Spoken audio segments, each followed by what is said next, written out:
you're always that, like, you're always selling yourself, in every pitch you're in. So that's a constant.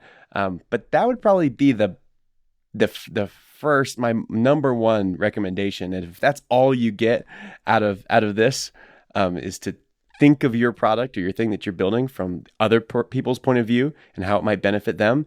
I'd say you'll be good to go. There's of course more to it than that, but. Hey everyone, and welcome to Developer Tea. My name is Jonathan Cottrell, and in today's episode, the final episode for this year, we interview Josh Muccio. This is part 2 of the interview. Go and check out part 1 by going to spec.fm. Of course, Happy New Year to you all. I hope you all stay safe on New Year's Eve. I hope you enjoyed today's episode with Josh. Of course, this is part 2. Josh is the founder of The Pitch, or I guess one of the creators of The Pitch. It's a podcast that is similar to the Shark Tank. We talked a little bit about it on the last episode. Of course, we're talking about pitching and how important it is to you as a developer in this interview. So check it out. Make sure you listen to part 1 before you go into this part. You may be a little bit confused if you listen to part 2 first. You can find that episode at spec.fm. Once again, we don't have a sponsor for today's episode. We will pick back up with our incredible line of sponsors in the new year. Thank you so much for listening to Developer Tea today and this year, and enjoy this interview with Josh Muccio. Yeah, like people asking, technically, why am I not getting hired? I've done all the right things, but obviously, doing all the right things is not. It's a form response is the problem, right? Yeah, and it's exactly what you're saying. Don't memorize your pitch. No, it's not a formula. Case closed. Yeah, well said. I mean, know your product inside and out. Yeah, but don't memorize it. Absolutely. Two very different things. That's really good. I mean, and then another tip for that kind of, and it doesn't work in every scenario. But in most, it does. If there is a formula, if you can somehow incorporate a question into your pitch, especially when you're obviously doing this, assumes you're on one-on-one interviews, doesn't work on a stage necessarily unless it's a rhetorical question or a joke or something. But on a one-on-one conversation, asking a question that makes the person actually think or get in the context of what you're talking about, and for example, for me, if I'm actually literally talking to somebody in an elevator and they ask, what do I do? The first question I'll ask is, well, have you heard of the show Shark Tank? And of course, everybody says yes. If not, then I guess I would have a problem. But I have yet to encounter that. And as soon as I know they're on that page, well, I said, well, our show is a lot like that, but it's a podcast. And I kind of then, reiterate it. And then another huge thing, if we're talking formulas here, is say what you have to say and then shut up and let silence be your ally, because a lot of times everyone in the room is thinking about what you just said, and like they probably have a really good next question, or they're pondering your idea or whatever it is, and then it was quiet, I better fill that silence, and you start saying something else. Well, whatever train they were on is gone, and it might have been a good one. And so, and just in negotiations in general, I mean, silence is actually your friend. It's hard for people to learn, for sure. Yeah, But I think it works in pitches too. And like, if you feel uncomfortable, just smile. Fill the silence with some sort of nonverbal, hopefully a good nonverbal. And you'll be better off than talking, I think. I 100% agree with this. It's actually, it's interesting you mention it. Did you watch Lost, the show Lost? I did. I was... Okay. Yeah, I got sucked in. Yeah, so one of the most compelling characters in the show was the smoke monster, right? I'm not going to give anything away for those of you who are way late on this. Don't worry. There's not any you spoilers, should give it away. Maybe they'll get a good portion of their life back. Yeah, or they won't waste it. Here's the thing, though. I loved this character because it was so mysterious, and the thing that I think was so powerful about this character, this smoke monster that would just kind of randomly appear. And it was a very aggressive thing, but it was also very opinionated and all these things. The thing that I loved about it was that you didn't know. Like, there's so much mystery around what this thing was, and everyone could really kind of fill in the blanks for themselves, right? And so what you make in your own mind is going to fill in the blanks better than if someone else fills in those blanks for you. Yeah. And so when they revealed what the smoke monster was on the show, it lost all that mystery and intrigue, and it became this like kind of plasticky thing. And it really ruined the character for me. And I think that principle actually applies in a lot of scenarios in our life. For example, when you're talking about investors, them filling in the blanks of the possibilities of this product, right? That's going to be better than you trying to list all the possibilities of the product. And yeah, in fact, you listing the possibilities of your product is going to be a telltale sign that you don't know what you're building. The more specific you can be. And then if they suggest all the other things and they think of them, because they might be obvious to everybody, but in their minds, they start suggesting these things and you're receptive to them, even to the point of saying, oh, well, that's a really great idea.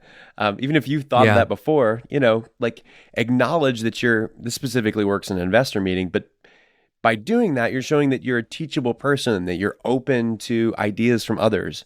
And, these are all traits people are looking for in most any position. So yeah, that's really cool. And you're also giving them a chance in your pitch meeting to collaborate with you when you do that. Yes. Right. That's a really cool thing. And to feel like you've just added an idea to the bucket and that somebody else validated that idea, that's a visceral, base level human positive response. Yeah. Exactly. And bottom line, in any pitch meeting, you're selling yourself in any type of, a lot of this stuff could actually probably translate into dating. And now I've never given relationship advice or dating advice, but I'm sure there's somebody out there who has. So I'm going to actually stay away from that though. Well, the principles stay the same, right? If you actually believe in the thing that you're selling, in other words, if you actually believe, this is a confidence thing when it's talking about dating. You hear a lot of people, I'm sure, have heard this advice that dating is all about self-confidence, right? Yeah. Well, the reality is so much of what you do when you sell or when you're trying to get people on your side, right? That's what this is about. It's about having confidence in the thing that you're selling. If you have no confidence in yourself, then let's switch back away from dating. If you have no confidence in your product, then why are you selling it? I'm going to understand your product through your lens first. And if your lens is already seeing that as a lesser than product, like a poor product, then I'm probably going to adopt what you're already saying. So true. And that's actually my fifth point, is to get confident in your pitch. But here's the thing with confidence, you can't manufacture it. Right. It has to be authentic. You just 100%. can't, because people see through that BS. They're going to see right through. Yeah. And some of the most irritating people you can think of them in your own head, are the people that know it all and are super confident, but they actually aren't. And so that's what's so annoying about it, is they think they know everything. They act like they know everything. And it's not the kind of person you want to be around, right?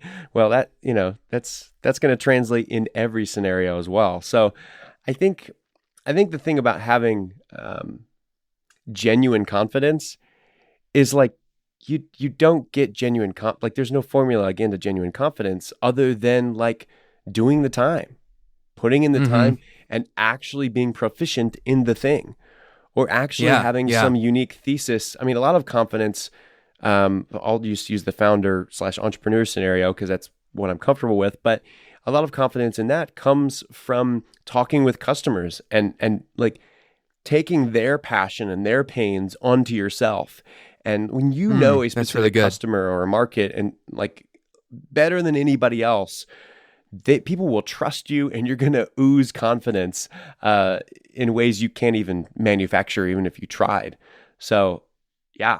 Confidence. If you let's present this scenario. If you had just a pile of money and it was hidden away in a secret room, I'm presenting a scenario for the sake of illustration, but it's just in this room, right? And to get in this room, you have to pay $100. But once you walk in the room, you can get anywhere between $500 and $500,000, right? Okay. And there are three people that are standing outside that room, and you're trying to convince them that it's worth the $100. This is the ultimate pitch scenario, right? You're going to give up $100, but the opportunity is it's incredible. And I know what I have, right? That is like the golden scenario. Now, the problem is when you say you know what you have, but you don't actually know what you have, like maybe it's a bunch of Monopoly money in that room, right? Like Yeah. that's where the person that's listening to you, they have to judge, does this person really know what they have? Are they presenting something that's fake? Are they lying to me? But that's really what selling is about, is understanding what you have in the room and understanding what somebody has to give up to access what is in that room, right? So this is just classic. Everybody does this.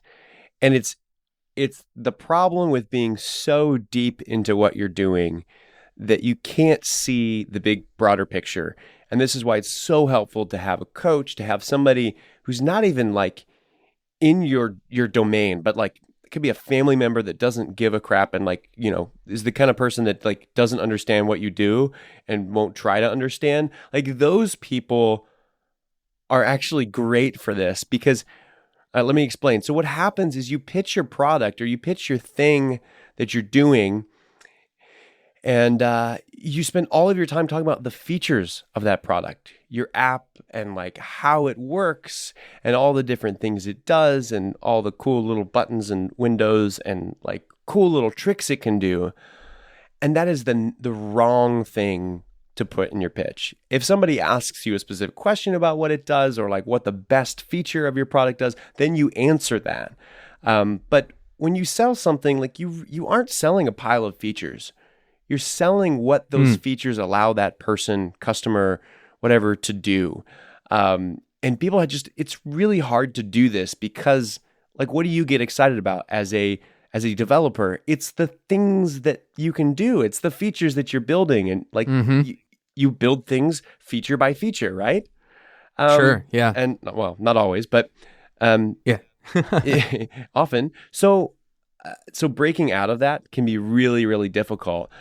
So that's why it's helpful to have somebody completely disconnected from you to kind of find a way, like, how do they describe your product? And describe it that way at first, and then let the investor or the person that you're talking to, let them pry and ask questions, and then you answer those questions directly. Guarantee their ability to actually retain that information will be 10 times better if they ask the question and you respond versus you just feeding them that information up front. And that goes back to something that you said earlier too. If you're surrounding yourself with people who agree with you and you're just kind of looking at each other and saying, yeah, we're pretty good at this. And then you go into a pitch meeting and you're totally shot down, right? And when I say pitch meeting, again, we're not just talking about pitching to investors, but just in general, anytime when you have your closest group of confidants, or in your professional sphere, if you and the developers are all in your corner and you're all stewing and brewing against the designers or against the project managers or against the boss or really against anyone, and you're doing it together and you're just feeding each other's anger or frustration or even your own pride, if you're feeding those things, then you're probably not learning, right? And what you said earlier about being willing to learn, and that being something that investors typically are looking for, is someone who is open to learning. They're open to this experience that's coming from an investor.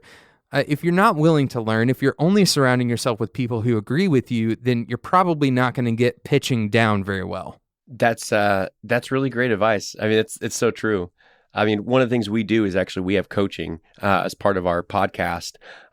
It's like the one thing that we hawk on the show, and I don't like to hawk products on podcasts, but it's enough of our listeners, express their interest in that, and so we ended up offering that as a service to people.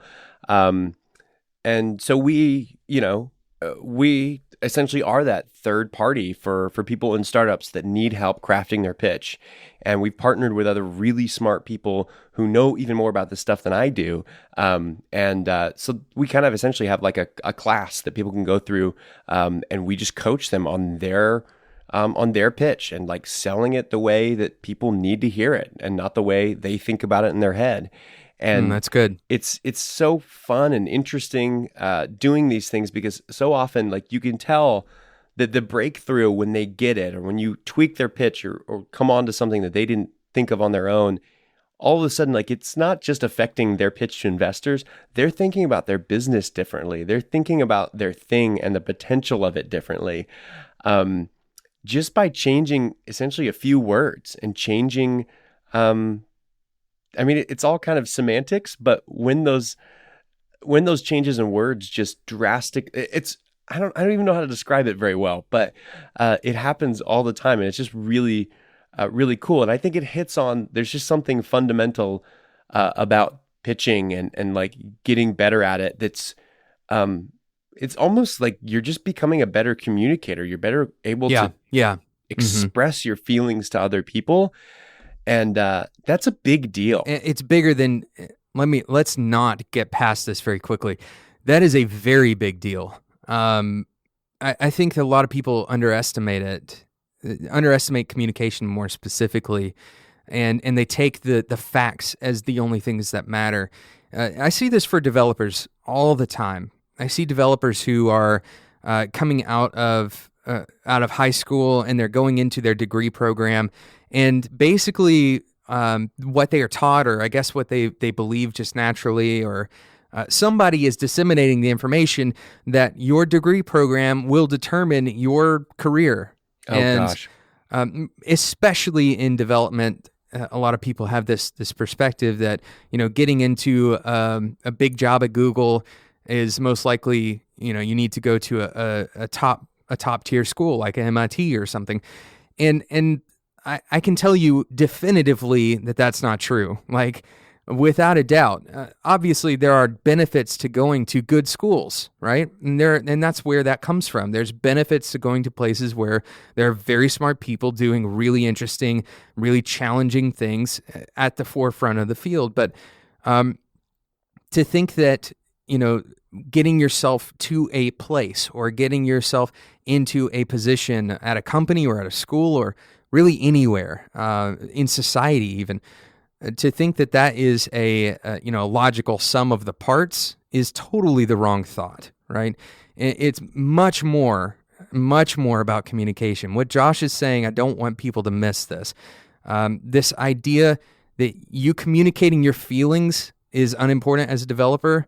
I can tell you most of your raises are going to happen because of your relationships and because you actually perfected this art of communication with the people around you. It's not optional. If you want to be a great developer, if you want to be a great anything, this is not optional. You have to think about communication. This is really interesting and perhaps not directly related, but I have to mention it.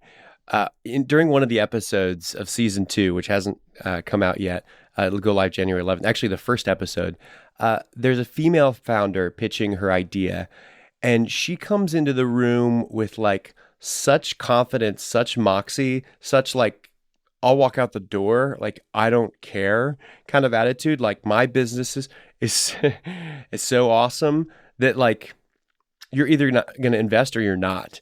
And it was actually so much that some of the investors actually got a little bit tiffed at her, the way she delivered like that intimidated message. Almost. Yeah.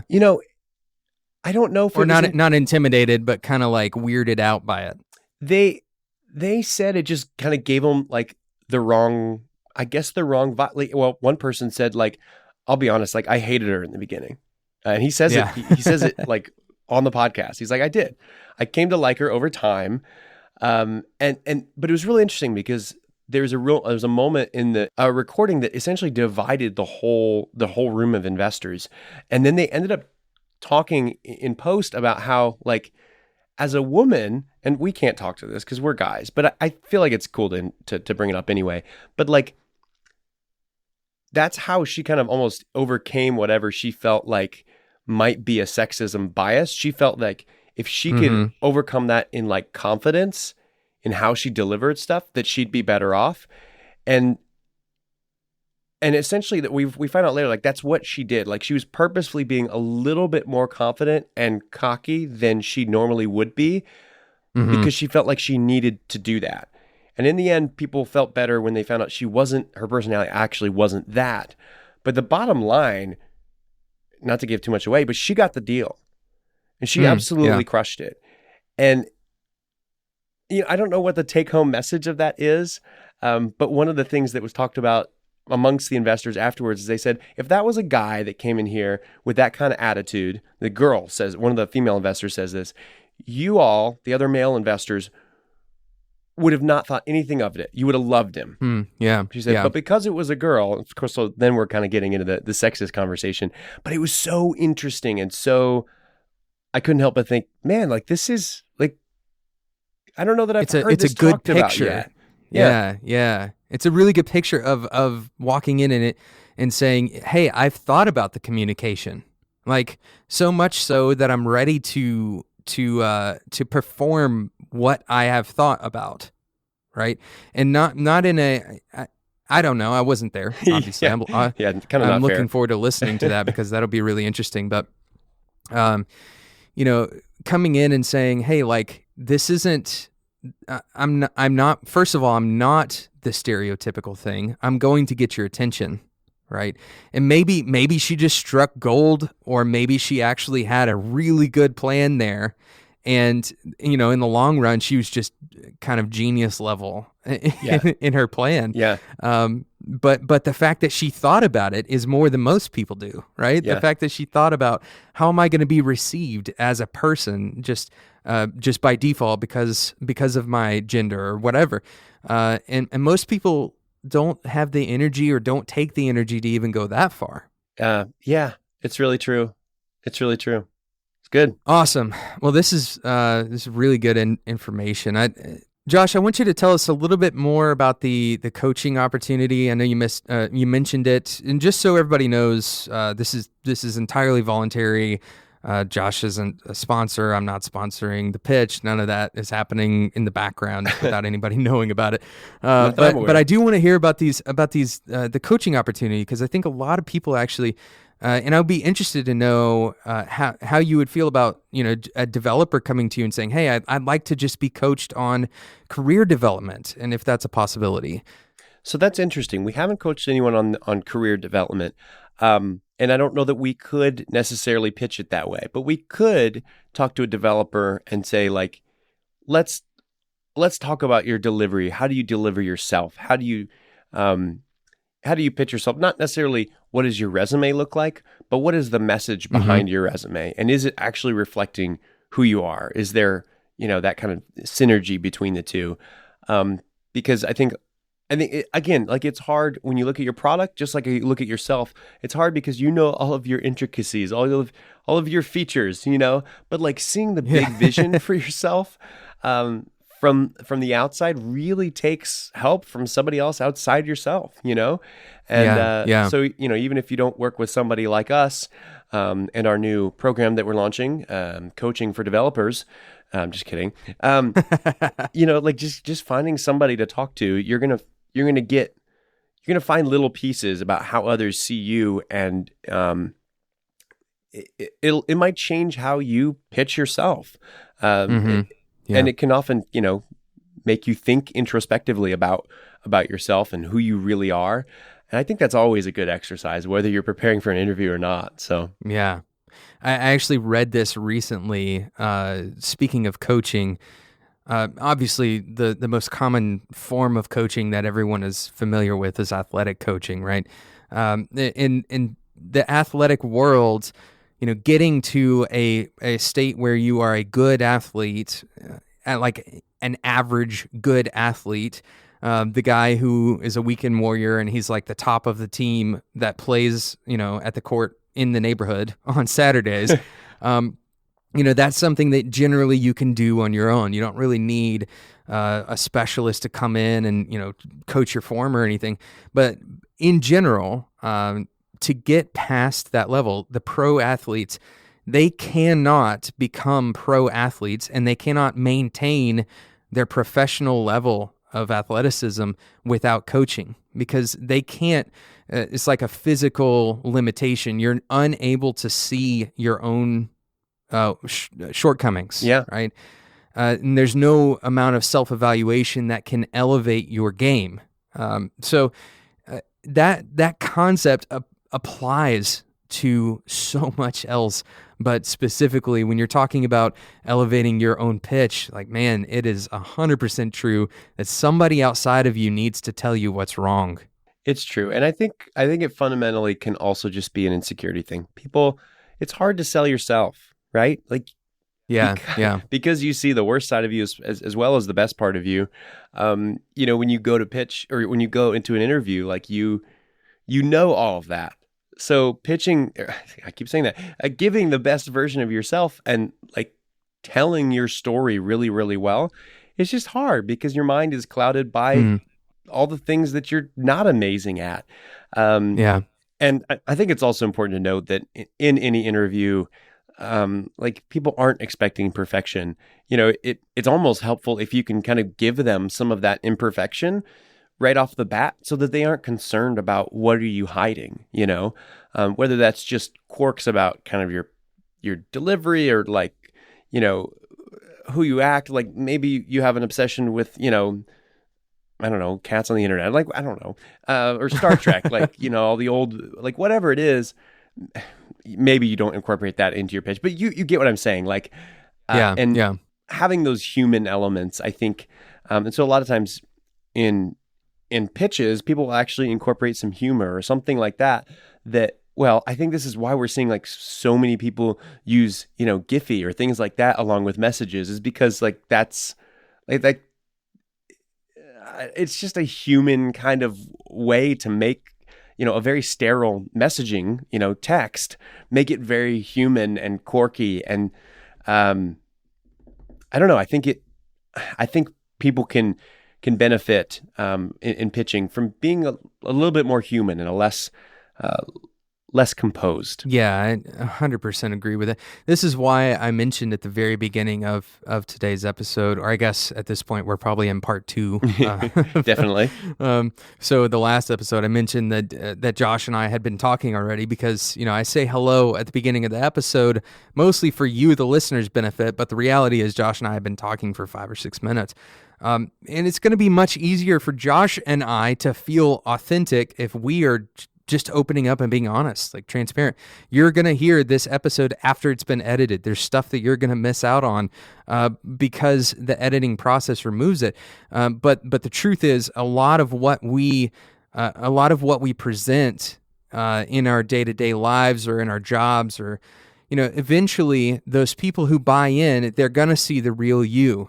And so if they get a glimpse of the real you, if they see something they like, when they see the real you, like when they see those barriers kind of broken down, perhaps they're going to be more likely to buy into that. Yeah, because it's all about connection, right? Like, people were looking to connect with other people. And how much am I going to hate hanging out with this person at a Christmas party? Right? like that's a strangely applicable concern for some people, That's right. And it's we often take that stuff for granted because we think everybody else is stone cold and just looking at the money, and we're the only ones who have feelings. Yeah, we're the only humans in the room. Yeah, exactly. Yeah. But it's just not true. It's not true. It just isn't, Jonathan. Not at all. Cool. All right. Well, we are coming to the end of the interview here. I think we've covered. Do you have anything else that you would like to mention, Josh, that we haven't covered? Oh no. I mean, I think it's all. I've really enjoyed being on the show. Like it was fun. I enjoyed it. Thank you. Thank you for coming, and thank you for being a part and for making a really cool show. January 11th, you said, correct? January 11th, the first episode will drop, and I can't wait. Also, I'm a little nervous. I'm watching. Josh is on camera, by the way, and I am not on camera. And I've been watching him every time he talks about season 2, he gets super excited. I've been watching the visual cues. So it's apparently going to be really, really cool. So make sure and I assume that it's going to be coming out on the same feed that the current one is that season 1 is out on. Is that true? It definitely is. And Jonathan, we've made a different bet than you. We are going over quality over quantity on our show. So much so that not to say your shows aren't quality, that's not what I'm saying, but you pump out some serious volume of episodes. Josh correctly awesome. here. Yes. But our show, like we were every other week. So I know you started out like 2 a week, and then you went up to 3, and then listeners wanted you to kind of back off a little bit because the quality wasn't up to par, right? Well, we started out at 2 weeks, every other week, and then we went to once a week, and that was a real challenge for us, even getting to that. Because I started my first podcast, The Daily Hunt, which is the one we had Brian Lovin on. That one actually just never went anywhere. We just couldn't get significant traction there, and I was doing it was a daily podcast. Wow! And it made me realize that not always is quantity better than quality, and I felt like online, like it normally is. More blog posts are better than less. Yeah. More stuff is normally better, and I guess I got so burnt out on that I said, well, the next thing I'm going to do, the focus is going to be entirely on quality. And I guess in season 2, we're taking that to the extreme, to the point where we recorded everything in October, and we're spending from October to January, making these things the best they can be. So, to be continued, I suppose, right? We'll compare numbers here in a year or so and see who's winning. Wink, wink. You know what? What's really awesome about this, though, is we have to not end the podcast now. What's really, really great about this discussion is that the fact that both sides can be right in this argument. I hope so. and I believe like many things have been proven this to be true, that there are some very successful like once a month podcasts out there. Maybe not once a month. Well, I know Hardcore History, for example, is seldomly released, but is that the very, one with very 4 long hour-long episodes? Yes, very long episodes. That guy's crazy. And it's really it's more about like just a different format. Like your show is going to be significantly different in terms of format, right? Yes. People can skip an episode of Developer Tea, and I say this openly, and not feel like they missed something. Or they can say, you know what, I'm not really interested in listening to Jonathan ramble on about pitching, so I'm gonna skip this one. Yeah. And not really, miss out on a lot of value. Whereas if you were to go and do that with something like Serial, you're gonna be lost, and it's not gonna really work out for you. So I want it to be kind of, if we're comparing podcasts to like TV shows, Developer Tea is more like Seinfeld. Like you can just kind of pick up an episode and listen to it. Aside from a couple of the like developer career roadmap, right? They're a little bit connected to each other, but in general, what I want it to be is very episodic in nature, in that it's constrained to the episode as much as possible, so that if you do want to skip it, you can. And if you want to pick up an episode in 2 years from now, you can go back and listen to episode number 12, and it's probably still going to be, somewhat relevant. Yep. As much as I would love to say that our show is the complete opposite of that, it's not. Unfortunately, all of our shows are kind of self-contained. We haven't created mystery between episodes or things like that. I don't see how it actually could work for our format. But man, I realized here recently that like this is going to sound weird because I know a lot of people hate fiction podcasts. I'm a real science fiction nut. I've just found that out the past couple of years. And you've discovered that about yourself. That's great. Man, like I can make me read a business book or make me read like a dry self-improvement book, and like I'll want to cry myself to sleep, or I will literally just fall asleep reading the book. And so then I like feel guilty because I'm like, Josh, you need to be reading, you need to, keep learning and stay on top of things. But then like get me into a science fiction book and I'll stay up till like 1 or 2 in the morning reading that sucker. And then, but it like inspires me to think about the future. And then I might actually get some reading done of those business books. But like, that's just how I work. So anyway, fiction podcasts, Limetown is a really interesting one.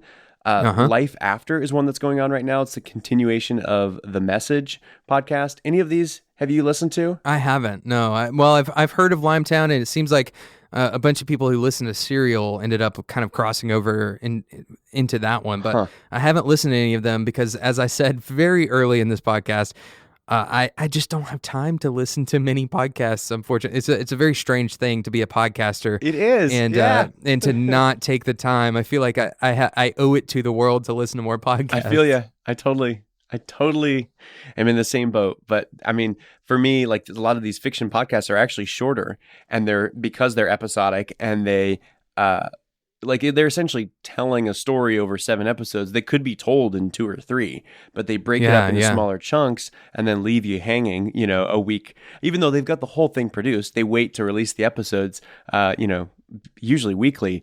And man, like all of these fiction podcasts, like I'll either binge listen to all of them, like from start to finish, because I'm so hooked, or they're the first podcast I listened to in my feed. And I realized that, I think it was just today, because the new episode of Life After came out over the weekend. So I'm looking through, I've got a plethora of podcasts I can listen to that I subscribe to. And the one I went to was that fiction one. Not because I don't like the other ones, but because I was left on a cliffhanger. You mentioned, mystery, creating mystery, and how powerful that is. And it's just funny because it's not even true. Like, it's a fiction podcast. But I guess I'm just a sucker for that stuff. Yeah. I watch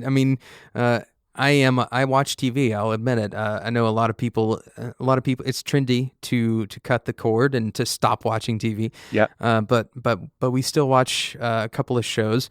And yeah, we get invested in the characters. We actually watched a couple of episodes of This Is Us recently, and it's heavy. It's really heavy. I heard about it. First, I haven't at seen least. it, though.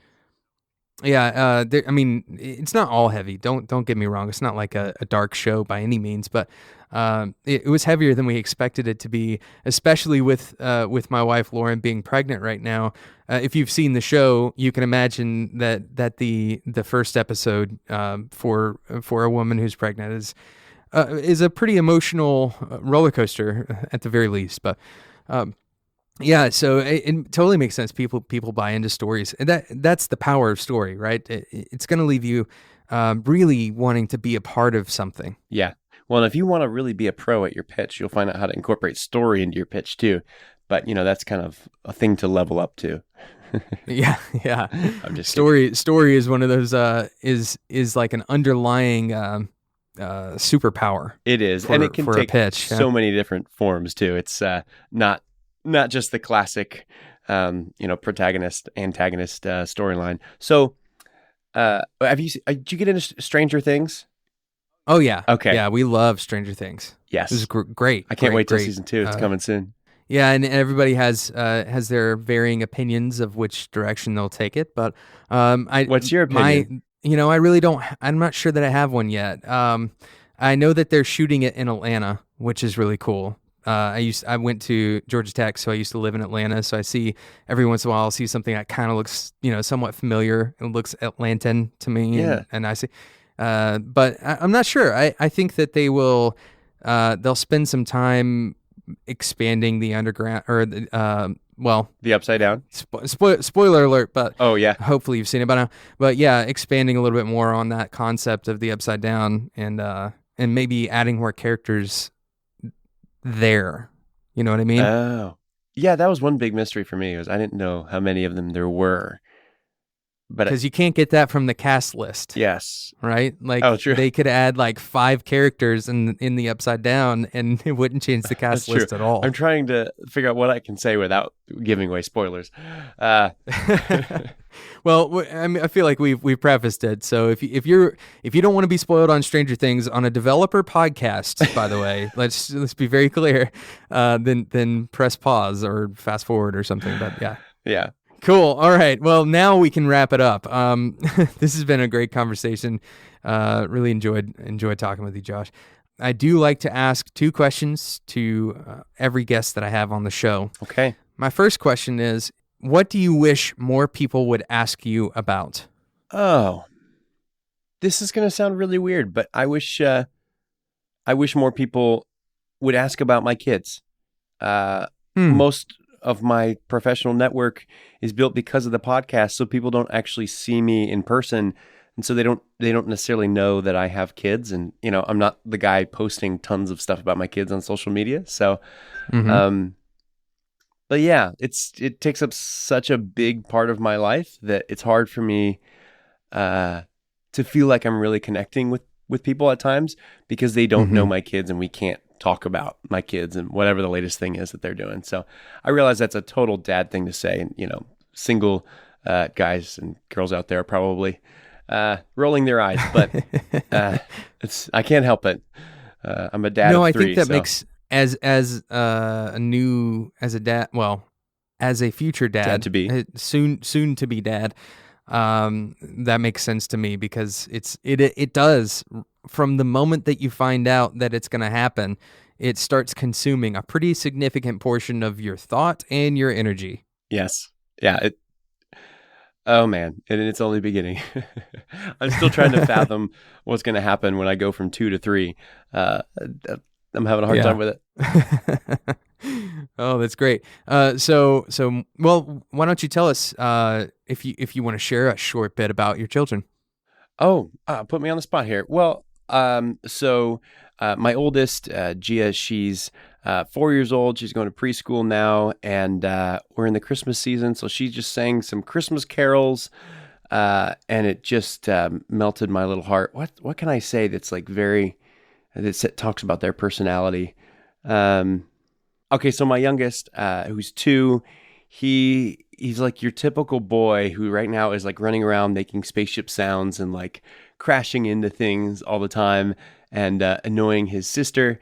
And my his sister's the older of my kids. She's 4, and she is the bossy sibling, always telling her younger brother what to do, and we're always trying to tell her not to stop.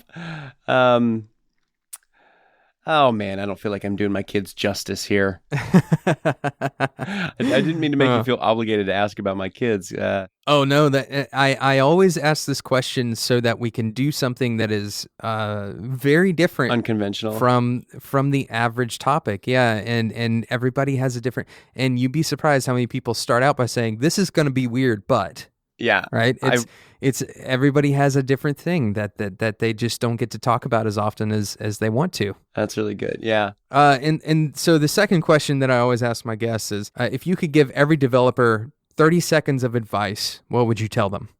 I would say set aside a portion of your day every day, whether you're employed or unemployed right now, to email the people behind the stuff that you're admiring. You're like every day you're probably finding stuff that you think is cool. Somebody working on, a great something awesome on GitHub or whatever, and or somebody on, that writes something awesome that's trending on Y Combinator News. Is that what it's called? Hacker News. I'm sorry. And like actually email that person and make a connection, because you can use Twitter, like you can use some of these things. I always try to use those as gateways to email, as archaic as it may sound, because I find that the relationships I have with people over email are the strongest relationships of the people I meet online. And then obviously the even stronger would be if I could actually talk to them on the phone for a little bit. And so that's kind of the level up from there, if people will, if they respond to my email. But I don't do it with any specific ask, because normally that's what gets people to, like, they don't have any interest in you if you're asking for something right up front. Yeah, yeah. But you never know what those connections will mean later on down the road. And I'm just not really about the LinkedIn, connections or the Twitter follows or even the Facebook friends. I just find that once you connect with somebody over email, it's just a little bit stronger. It's closer to human, I think, than most other internet communications. So if you can set aside, 20, 15 minutes of your day, to send 2 or 3 emails to people you respect for whatever excuse you have. Do it. I think if you do it consistently over time, and that's a principle I found that really, works because of a book I read called The Slight Edge. And it just changed my outlook. So I do simple things like that every day that I believe over time will really reap. My brain's starting to go. I must be tired. reap rewards is what I was trying to say. Yeah. Let me add on to that because I think this is such a cool idea. It's things, the 5 minutes, the 10 minutes that you do or don't spend can make a massive impact. It only takes a few minutes to send what could be a life-changing email. And you don't really know which ones are going to be the life-changing ones, right? This is actually one of the reasons why we open our phones so often, is because the messages we get from other people, they very well could be the best news we've ever gotten, right? Like, it's kind of an amazing thing that, and on the flip side, it could also be very bad news, which is kind of the more depressing perspective on the subject. But on the same note, a lot of the opportunities that you get, or a lot of the announcements that you receive, they're coming to you digitally. And it's kind of an amazing thing that we don't really recognize when it happens. But what that means is you can also participate in that. You can actually be a part of that cool stream of good, awesome emails that are coming to people's inboxes. It's actually a really cool thing to receive an email that says, "Hey, I just wanted to tell you that you're doing something awesome." Even as people who are doing something that's relatively public now, that enough people have listened to this show that you would think that I'm getting a significant number of emails, you'd be surprised how few people actually take the time to sit down and write an email. It's so right? true. It's amazing. And I read every single one that I get. Yeah, I love it when I every get single listener one. email. I really do. Yeah, and that may sound like lip service. It's not. Like, it legitimately is a touching thing. So I would add on what I was going to add on to this. First of all, 100% agree. But secondly, if you are in a services industry, if you are servicing clients, like if you're in an agency like I am at Whiteboard, take some time to actually talk to your clients when they don't need something. Send an email to a client that is just doing really good at what they do. And instead of them only talking to you when there's an error on their website or when they need you to send an email out or something like that, talk to them proactively and build that relationship and say, "Hey, you know what? I've been thinking about you. I think that what you do is really awesome. I'm really glad we're in relationship together. I'm really glad that you decided to work with me."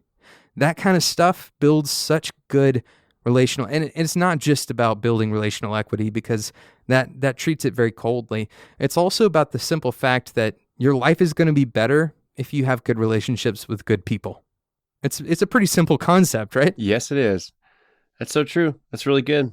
Josh, thank you so much for your time. I know we've pushed this interview to an hour and a half. So, so this definitely my fault, or partially my fault. I think we were co-conspirators on the pushing. Yep. Thank you so much for your time, and thank you for doing really cool podcasts, really great idea, and for doing it with conviction. I can tell that you really believe in the work you do. So it's really great to encounter other people who believe in what they do. Thanks. Well, it took a little while. I didn't believe in it at first. Awesome. Josh, thank you so much. Thank you, Jonathan. Thank you so much for listening to today's episode of Developer Tea, the final episode of 2016. I'm looking forward to 2017. Of course, we are going on 2 years coming up in January. Remember, January is going to be JavaScript January here on Developer Tea. We aren't going to do every single episode based on JavaScript, but there will be quite a few episodes where we discuss something JavaScript related. If you have a guest or a question that is specific to JavaScript, please let me know. You can email me at developertea@gmail.com, or you can contact me on the Spec Slack community by going to spec.fm/Slack. You can join. It's free for you, and there's thousands of developers and designers, by the way, who are hanging out in that Slack channel or the Slack community rather, and are just talking to each other about what they're doing that day. It's really cool. Go and check it out, spec.fm/Slack. Thank you again to Josh Muccio for joining me for today's episode. Make sure you subscribe to his podcast, The Pitch, by going to thepitch.fm. Thank you so much for listening in 2016, and until next year, enjoy your tea.